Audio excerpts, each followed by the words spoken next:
Елбасы кітапханасында дәл қазір Еуропада қауіпсіздік және ынтымақтастық ұйымының Қазақстан Республикасындағы 20 жылы халықаралық конференциясы өтіп жатыр. Маңызы зор осы шараға Қазақстан Республикасының сыртқы істер министрі Қайрат Әбдірахманов қатысып жатыр. Біз министр мырзадан осы ұйым және Қазақстан арасындағы қарым-қатынас жөнінде сұхбат құруды жөн санадық. Министр мырза, Қазақстан мен Еуропада қауіпсіздік және ынтымақтастық ұйымы арасындағы 20 жыл аясындағы қарым-қатынасқа қандай баға берер едіңіз? Біздің еліміз соңғы 20 жылдың ішінде Еуропада қауіпсіздік және ынтымақтастық ұйымымен әріптестігін нығайтып, үлкен жемістерге жетіп отыр.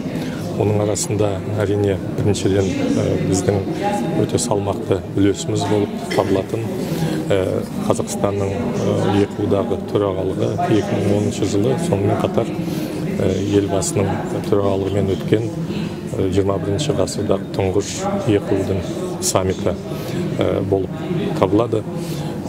Осы нәтижелердің арасында жаңағы аталып кеткен 1000-нан астам іс-шаралар осы Қазақстанда атқарылған болатын осы ұйымның атынан. Олар әртүрлі Қазақстанның әлеуметтік, саяси немесе гуманитарлық дамуына байланысты әртүрлі деректерді қамтып отыр. Мысал келтірсек, біздің стратегиялық документтер, мысалы 20-50 деген стратегиямыз, экономикамызды модернизациялау бағдарламасы, рухани жаңғыру бастама елбасының. Осындай үлкен бастамаларға ЕКУ-дың қосып отырған үлесі зор. Мен мысал келтірейін, соңғы елбасының халыққа жолдауында бірсыпыра өте жауапты міндеттер қойып отыр елбасы біздің үкіметтің алдында, сыртқы істер министрлігінің алдында. Ол транспорт, инфрақұрылым, көлік мәселелеріне байланысты логистиканың даму, сонымен қатар туризм өте үлкен сұрақтар бүгін тудырып отыр. Өйткені туризм арқылы да біз өзіміздің дамуымызды қамтамасыз етуге керемет қазір мүмкіншіліктер бар. Тіпті ары кетсек, полицияның да бүгін реформалау процесі, коррупцияға қарсы күрес. Әрбір осындай салаларда ЕКУ-дың тәжірибесі өте мол. Өйткені олар 57 қатысушы елдермен тығыз қарым-қатынаста, экспорттық потенциалы өте жоғары. Сонымен қатар олар өздерінің де жаңағы үлестерін қосу үшін әртүрлі жобаларды атқара алады.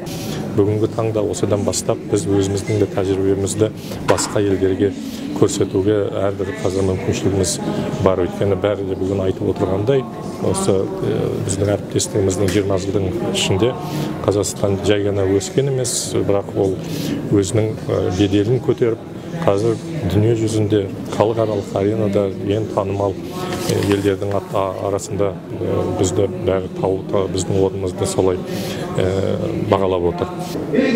Бүгінгі халықаралық конференцияға қандай үміт артасыз?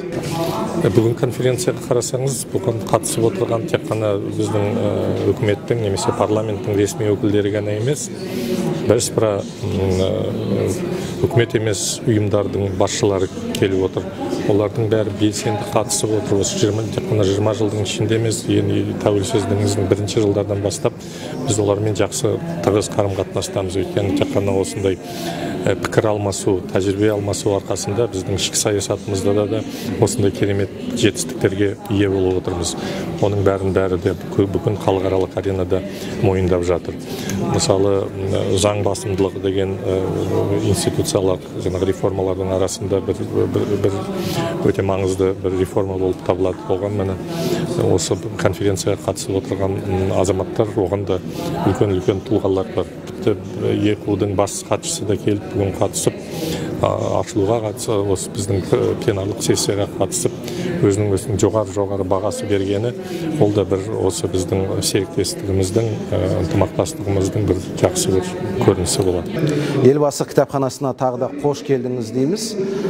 Кітапханамыздан қандай әсер алдыңыз? Мен енді өзімде бір қаншама тәжірибелі болсам да, бірақ бүгін өзімнің де көзім ашылып жатыр. Кітапхананың басшылары бізге өзінің осының қорын ашып отыр.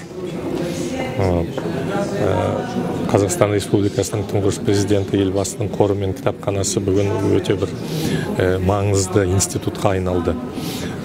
Өзімізде көпке үйреніп жатырмыз. Міне мысалы ядролық таратпау, қарусыздандыруға арналған выставканы қарасаңыз, ол тек қана бізге, тек қана жаңағы жастарға, студенттерге, оларға ғана серпін бермейді. Ол тіпті біз дипломаттар, біз де соған көп нәрсеге үйреніп жатырмыз. Алдымызда бәрі өткен сияқты, бірақ мына жерде бәрі бір жерде жиналған екен, бәрі құжаттар бар, бейне, жаңағы видеофильмдер басқа өте жақсы ықпал алып отырмыз осыдан.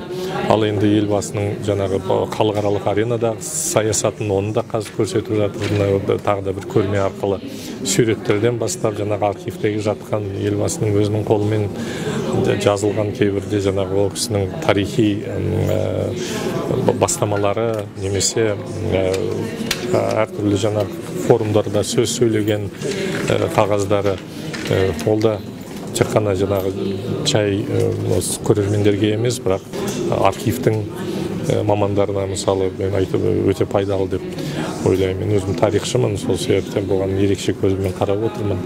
Тек қана құттықтауға болады сіздерді осындай керемет жетістіктермен. Осы жолмен жалғастыра беріңіздер өздеріңіздің қызметтеріңізді. Біз енді өз жағымыздан тек қана дипломатиялық корпусты емес, бірақ өзіміздің жас дипломаттарды да осында әкелуге тырысамыз. Әрине, мына үлкен шетелден келген жоғары лауазымды қонақтар, олар да осында жиі келіп тұрып, өздері де осыдан көп үлкен білім де алуына болады.